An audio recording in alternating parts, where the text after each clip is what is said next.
ఎక్కడైనా ఉద్యోగం కావాలంటే పలుకుబడి ఉన్నోళ్ళు ఎమ్మెల్యేలను ఆశ్రయిస్తారు. ఇంకా ఇన్ఫ్లుయెన్స్ ఉంటే మినిస్టర్ల రికమెండేషన్ కూడా చేయిస్తారు.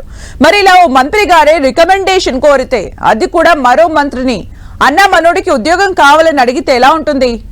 ఈ పాటికి మీకు ఈ మంత్రులు ఎవరో అర్థమైపోయి ఉంటుంది. స్టోరీ చూడండి.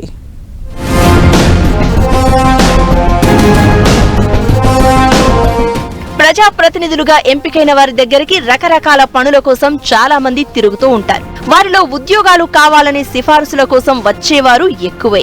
అయితే ప్రస్తుతం తెలంగాణ కేబినెట్ లో కీలక పాత్ర పోషిస్తున్న ఓ మంత్రి మరో మంత్రి గారిని తమ బంధువుకు ఉద్యోగం కావాలని అడగడమే కలకలం రేపుతోంది. ఎందుకంటే రాష్ట్రంలో వేలాది ఉద్యోగాలు భర్తీ చేస్తున్నామని, తమ ప్రభుత్వ హయాంలో ఇప్పటికే 50,000కి పైగా ఉద్యోగాలు భర్తీ చేశామని కాంగ్రెస్ చెప్తోన్న నేపథ్యంలో తాజా సంఘటన వైరల్ అవుతోంది.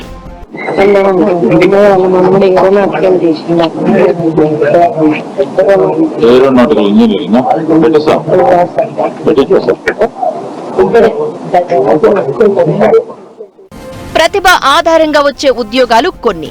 ప్రైవేటు ఉద్యోగాల్లో మెరిట్ సాయంతో కొన్ని ఉద్యోగాలు భర్తీ అవుతూ ఉంటాయి. అయితే ఎంత ప్రయత్నించినా ఒక్కోసారి ఉద్యోగాలు దొరకడం కష్టం. అలాంటి సమయంలోనే ఇతరుల సిఫారసులు దక్కితే జాబ్ గ్యారంటీ అనే నమ్మకం చాలా మందిలో ఉంటుంది. అయితే ఇలాంటి సిఫారసు సాక్షాత్తు ఓ మంత్రి గారు మరో మంత్రి గారిని కోరడం కొంత ఆశ్చర్యం కలిగించే విషయమే.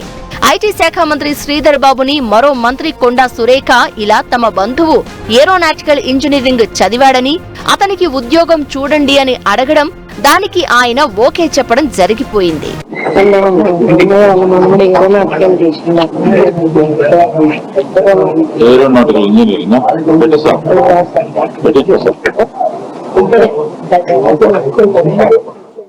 రాజకీయాల్లో మంత్రిగా ఉన్నవారికే తమ వారికి ఉద్యోగాలు దక్కింపు చేయడం కష్టంగా ఉంటే ఇక సాధారణ జనం మాటేంటనే ప్రశ్న, చర్చ ఈ సంఘటన నేపథ్యంలో పెద్ద ఎత్తున చోటు చేసుకుంది.